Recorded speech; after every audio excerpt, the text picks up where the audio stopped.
Hello there, my name's Katie, I'm 30 years old, and today is the anniversary of me getting out of a very toxic relationship. Considering this special occasion, I figured I would come on here and share my story with anyone willing to listen. So, a little about myself. I had a pretty normal childhood growing up. I loved playing outside, reading books, and spending time with friends. But when I was 14, I started feeling really tired all the time. My joints ached and I often got strange rashes. My mom took me to the doctor, and after many tests, they told me I had lupus. It was scary because I didn't really understand what it meant at the time. Lupus is an autoimmune disease where my immune system attacks healthy tissue. Living with lupus wasn't easy. I had to take a lot of medications and go to the doctor often. Sometimes I had to stay home from school because I was too sick. I couldn't play sports like I used to, and I had to be careful not to get too tired or stressed. It was hard watching my friends do things I couldn't do anymore. But my family was very supportive. They helped me manage my illness and encouraged me to focus on things I could still enjoy, like reading and drawing. When I got to college, I was nervous about how I would manage my lupus on my own, but I was determined to make it work. I made sure to take my medications regularly and get enough rest. I also told my professors about my condition so they could understand if I needed extra help. And that's when I met David. David and I met during our sophomore year of college. It was at a friend's party and he caught my eye right away. He was charming and had a great sense of humor. We talked all night and I felt like we had an instant connection. After that night, we started spending a lot of time together. David was always so attentive and caring. He would bring me coffee when I was studying late and always made me laugh. We had a lot of fun together and he seemed to support my dreams and goals. David was also incredibly supportive and understanding of my health struggles. He would often accompany me to doctor's appointments, help me manage my medications, and always make sure I rested when I needed to. His care and empathy gave me a sense of security and reassurance that I had found someone who truly cared about my well-being. We dated for about 2 years before he proposed. I was so happy and thought I had found the perfect partner. We got married a few months after graduation, and I believed we were going to have a wonderful life together. After David and I got married, he started changing. At first, it was little things that didn't seem like a big deal. He would make comments about my clothes, saying they weren't appropriate or that I should dress more like his friend's wife. I thought he was just trying to help, but it made me feel bad about myself. Then, when I wanted to go out with my friends for a girls' night, David got really angry. He said I should stay home with him instead and told me that married women shouldn't go out without their husbands. Feeling guilty, I stayed home even though I really wanted to go. Things got worse when it came to cooking. One evening, I was making dinner and David came into the kitchen. He looked at what I was making and said it wasn't good enough. He threw the food away and told me to make something else. I was so upset because I had worked hard on that meal, but he didn't seem to care about my feelings at all. I reached my breaking point with that, and a few days later, I confronted David about it. Can we talk? About what now? I just feel like you've been really mean to me lately. Mean? What are you talking about? You keep making comments about my clothes. You say they're not appropriate and that I should dress like your friend's wife. It hurts my feelings. Oh, come on, Emma. I'm just trying to help you look better. You should be thankful. Thankful? It doesn't feel like help. It feels like you're criticizing me all the time. You're overreacting. If you can't handle a little advice, that's your problem.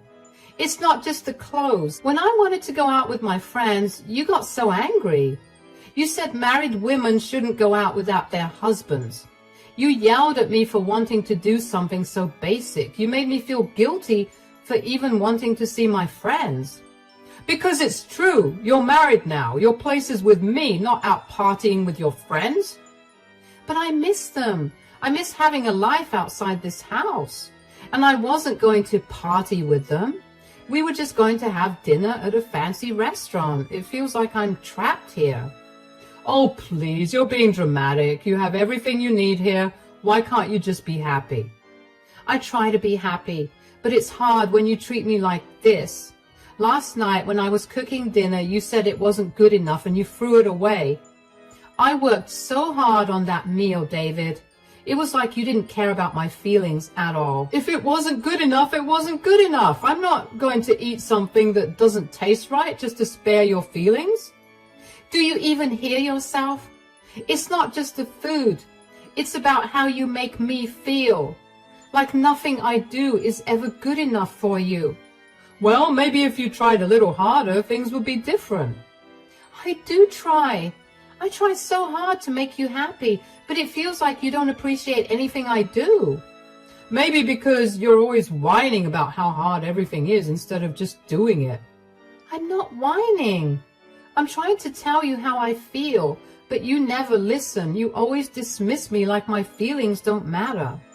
Because you're always making a big deal out of nothing. You need to toughen up, Emma. Life isn't always going to be easy. I know life isn't easy, but I need you to be my partner, not my critic. I need you to support me, not tear me down. Support you?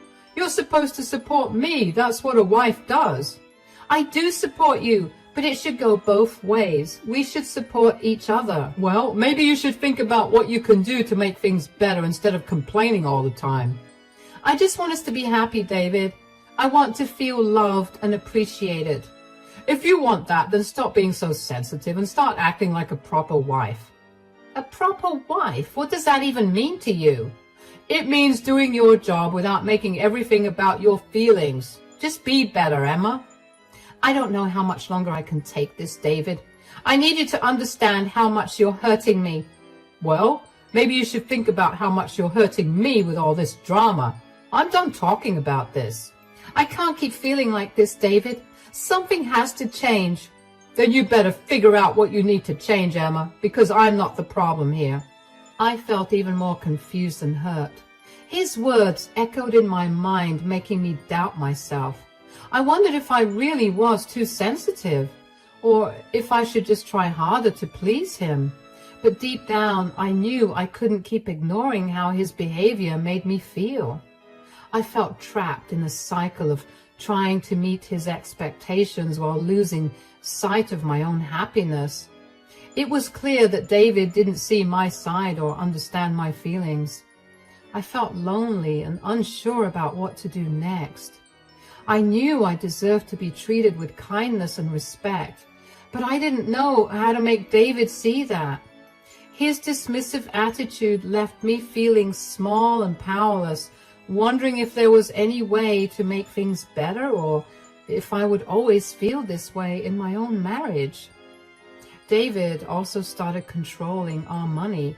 He gave me a small allowance and got mad if I spent too much. Once I bought a new dress for a special occasion and he yelled at me for wasting money. He made me return it, and I felt so embarrassed. David wasn't the same person I fell in love with. He became controlling, mean, and disrespectful. It was like he didn't care about me anymore. I realized that the kind, supportive person I thought I married was gone, and I didn't know how to get him back. David's attitude towards my health condition also shifted. He became impatient with my need for rest and would sometimes belittle my symptoms, saying I was exaggerating or being lazy. He started to question why I couldn't do certain things or why I needed to cancel plans due to flare-ups. It was as if he expected me to just push through my illness without understanding the toll it took on me physically and emotionally. When we discussed starting a family, I was hesitant because I knew pregnancy would pose serious risks due to my lupus. Lupus is an autoimmune disease, which means my immune system attacks my own body. During pregnancy, this could lead to serious problems like kidney damage, high blood pressure, and even harm to the baby. I told David about these risks many times, but he didn't seem to understand or care. David kept pressuring me to get pregnant. We really need to start thinking about having kids. I really don't think we should rush into starting a family. What do you mean? We've been married for a while now. It's time for us to have kids. I know, but you know my health condition. Pregnancy could be really risky for me. Oh, come on, Emma. Lots of women with health issues have babies all the time. You'll be fine. It's not that simple, David. Lupus can cause complications during pregnancy. I could end up seriously ill and the baby could be at risk too. Stop worrying so much. You're overthinking it. Doctors can handle whatever comes up. It's not just about the doctors. I'm scared, David. I don't want anything to happen to me or the baby. We'll take care of you. I'll take care of you. You'll see. Everything will be fine.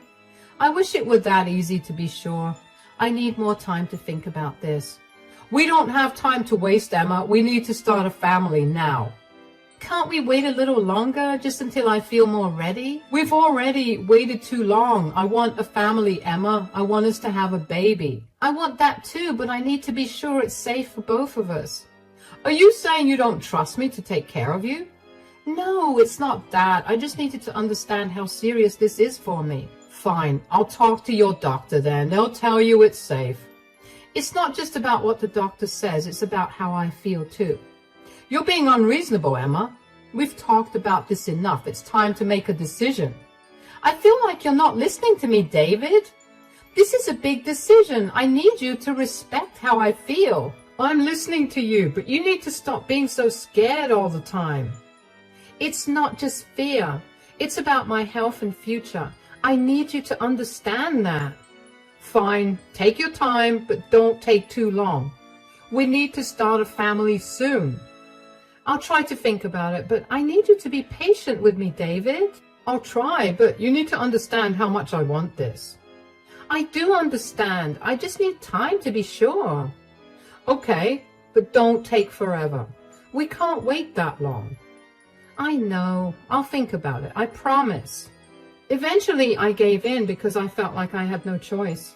We tried for a whole year before I finally got pregnant. Every month that I didn't get pregnant, David would get really upset with me. He blamed me, saying I wasn't trying hard enough.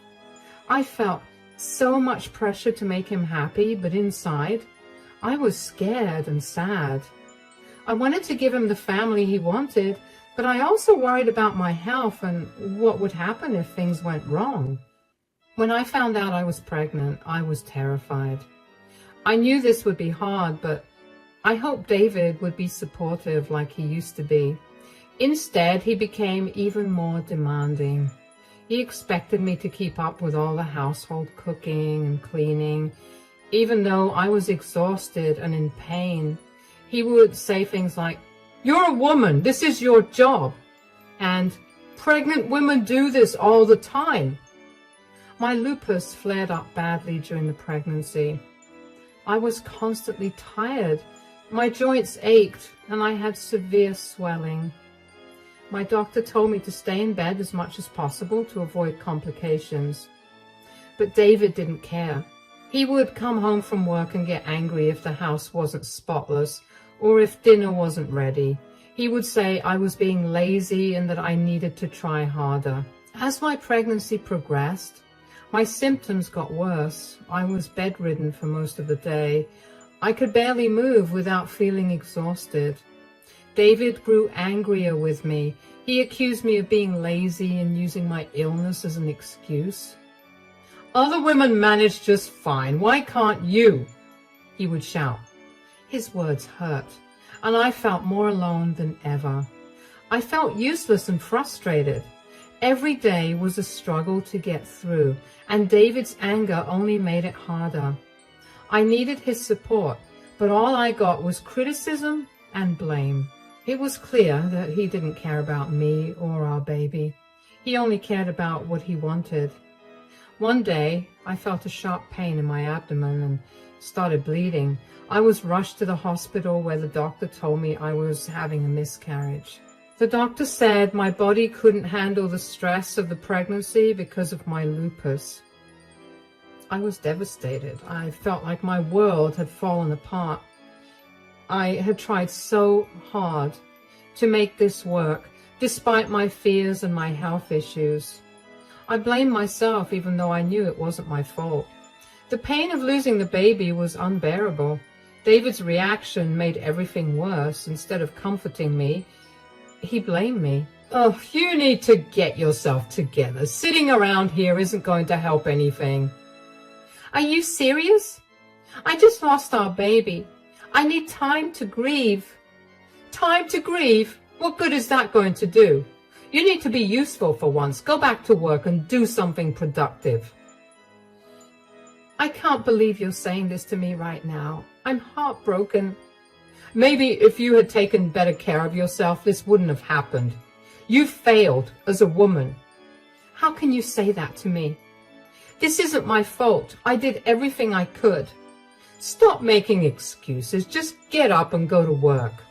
We can't afford for you to sit around feeling sorry for yourself. I can't believe you're being so cruel. I just lost our baby. Enough with the drama. It's time to move on and get back to reality. I don't think you understand how much pain I'm in right now. Maybe if you actually did something useful for once instead of moping around, you wouldn't feel so sorry for yourself. How can you be so heartless? I need your support, not your criticism. Support? What do you want me to do, Emma? I can't fix this for you. Just go to work and do your job. I thought you loved me. I thought you would be there for me. Love has nothing to do with it. This is about being responsible. I can't believe I married someone who could say these things to me. Well, maybe you should think about that while you're at work. I realized then that the man I married was gone. He had been replaced by someone who didn't care about me or my well-being. His words cut deep. I was already heartbroken, and his cruelty made it unbearable. After the miscarriage, I felt completely broken. David's cruel words kept echoing in my mind, and I knew I couldn't stay in that house any longer. I decided to go to Sarah's house, my mother-in-law. She had always been kind to me, and I hoped she would understand. With tears streaming down my face, I packed a small bag and left. Sarah, my mother-in-law, has always been like a second mom to me. She raised 3 boys, including David, and I think she saw me as the daughter she never had. We were really close and spent a lot of time together. Sarah would invite me over for tea, and we'd talk for hours about everything from cooking to books to life. Since David didn't let me hang out with my friends much, I ended up spending even more time with Sarah. She became my confidant, someone I could talk to about anything. But when David started changing after we got married, I didn't tell Sarah. I was scared that she wouldn't believe me or that it would ruin our relationship. Sarah always saw the good in David, and I didn't want to disappoint her. When I arrived at Sarah's doorstep, I was sobbing uncontrollably. Sarah opened the door and immediately pulled me into a hug. She could see how distressed I was and quickly ushered me inside. Emma, what's wrong? What happened? I'm so sorry for coming to you this way. Oh no, don't you dare apologize for coming to me. I'm glad you came here. Why don't you take a few deep breaths and then you can tell me why you're so upset. Please, don't be mad at me, but it's David. He's been so cruel to me. Ever since we got married, he's changed. He pressured me into getting pregnant even though I told him it was risky because of my lupus. Oh, Emma, why would I ever be mad at you? I'm so sorry. I knew something was off, but I had no idea it was this bad. Go on, tell everything. He forced me to get pregnant, and then during the pregnancy, he treated me so badly. He expected me to do all the housework, even when I was feeling terrible because, my lupus began flaring up. And when I miscarried, he blamed me for it. He said I failed as a woman and forced me to go back to work the very next day. What? How could he say that to you? That's unforgivable. I'm so angry right now. No one should treat you like that, especially not my son. I raised him to be a good and respectful human being. I know. And Sarah, I really tried so hard to make him happy. I did, I swear. But nothing I did was ever good enough. I know you tried hard. And if I'm being honest, you have no reason to try so hard. David was being a grade A jerk and was simply making your life harder to feel better about himself. I had no idea he was being this awful. You don't deserve any of this. Why didn't you tell me anything? I was scared you wouldn't believe me, or that it would ruin our relationship. Believe you? Of course I believe you. I'm furious with David for treating you this way. You're like a daughter to me. I would never doubt you. Thank you. I really didn't know where else to turn. You did the right thing by coming here. I'm going to make sure David pays for this. He can't treat you this way and get away with it. But what can we do? First, I'm going to evict him. He can't stay here after what he's done, and I'll make sure he knows that his behavior is completely unacceptable. I have no idea what I would do without you. Thank you so much for believing me. You've survived far too long without any help. Now, I'll take care of everything. I'll talk to my lawyer and make sure David gets what he deserves. He's not going to hurt you anymore. You have no idea how relieved I am to hear that. Your family, Emma. I'll always have your back. You can stay here with me as long as you need. We'll figure this out together. You're strong. You'll get through this, and I'll be here every step of the way. David needs to understand that his actions have consequences. I hope he does. I just want to move forward and heal from all of this. You will. You're not alone. We'll take it one day at a time, but for now, just rest. I'll handle David and make sure he can't hurt you anymore.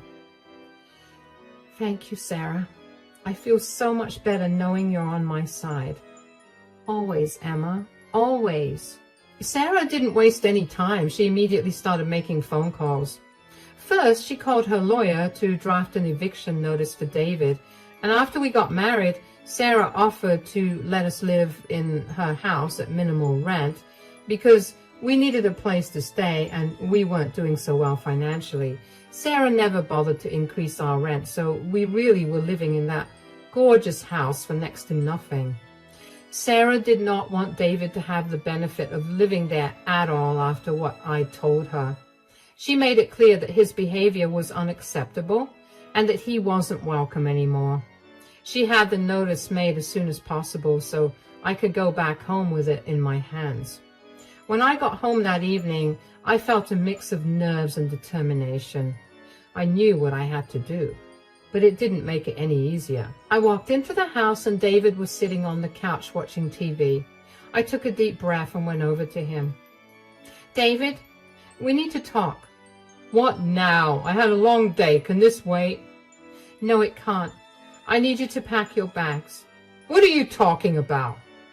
I went to see Sarah today. I told her everything and she's evicting you. Here is the eviction notice. You need to be out by the end of the week. You'll get the divorce papers soon as well. You did what? You went crying to my mother? How dare you? Yes, I did. I told her how you've been treating me. She was appalled. She's on my side because she did not raise a pathetic loser who could not respect his wife. This is ridiculous. You're blowing everything out of proportion. You can't do this to me. All I did was ask you to get a job instead of moping. It's called distracting yourself. I'm not blowing anything out of proportion. You've been cruel and heartless. This is the consequence of your actions. You need to leave. And where am I supposed to go, huh? You think you can kick me out and I'll disappear? That's your problem now. You can't stay here. Sarah has made that clear. You're serious? She actually wrote an eviction notice? Yes, she did. You have until the end of the week to pack up and leave. Look, it's even notarized. This is insane. I'm your husband. You can't just throw me out like this. You stopped being my husband the moment you decided to treat me like I was worthless. I deserve better than this, and your mother agrees. You'll regret this. You think you're strong now, but you'll miss me. You'll see. No, I won't miss the way you made me feel. I won't miss the pain and the tears. I'm taking control of my life, and that means you have to go. This is unbelievable. After everything I've done for you, this is how you repay me? Everything you've done for me? You mean the constant criticism, the pressure, and the blame? I don't owe you anything, David. You need to leave. Fine, I'll go. But don't expect me to forgive you for this. You're making a huge mistake. The only mistake I made was staying with you for so long. Now please pack your things and leave. David stormed off to the bedroom, slamming the door behind him. I felt a sense of relief wash over me. For the first time in a long time, I felt a spark of hope. I knew it wouldn't be easy, but I was ready to start over. I was ready to heal and find happiness again.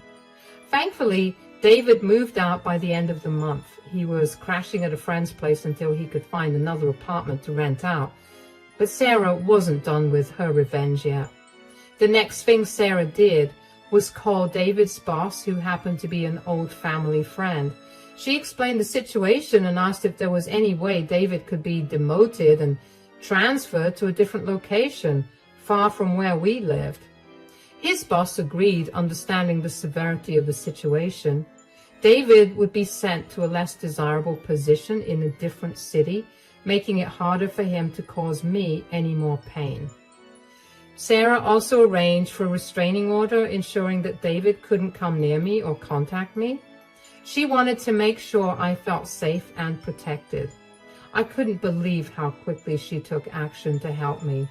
Finally, Sarah spoke to some of her friends in the community, asking them to keep an eye on me and support me during this difficult time.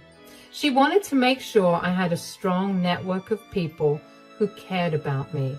David's life started to fall apart. He was forced to move to a different city for a less desirable job position. It was a huge step down from what he was used to, and he struggled to adapt. Without the support of his mother and me, he realized just how alone he was. His friends turned away after Sarah told them about David's true colors, and he found himself isolated and unhappy. Meanwhile, I began the divorce proceedings. It was a difficult process, but I knew it was the right thing to do. David tried to fight it at first, but with Sarah's support and the restraining order in place, he didn't stand a chance. The court granted me the divorce, and David was left to deal with the aftermath. Losing his marriage, his home, and his job took a heavy toll on him. He was no longer the confident man he once was. Instead, he became bitter and angry. For me, life started to improve. Without David's negativity, I felt a huge weight lifted off my shoulders. I focused on my health, attending regular doctor's appointments and following my treatment plan. Slowly but surely, my lupus symptoms became more manageable. I found new hobbies that made me happy, like painting and gardening. Sarah continued to be a great support, and we grew even closer. I also reconnected with my old friends. They were understanding and supportive, happy to see me doing better. We started having girls' nights again, and I realized how much I had missed out on during my marriage. It felt amazing to laugh and have fun without any fear or guilt. With time, I became stronger and more independent. I learned to live without David's control and negativity. I focused on my career, working hard and finding joy in my accomplishments. Looking back, I realized that I have grown so much from the experience. Losing the baby was the most painful experience of my life. I felt empty and broken. I blamed myself, even though deep down I knew I had done everything I could. The physical pain was bad, but the emotional pain was worse. I faced one of the toughest challenges of my life and came out stronger. David's downfall was a result of his own actions, and honestly, it was well deserved. I couldn't let his choices ruin my life. Instead, I chose to move forward and build a better future for myself.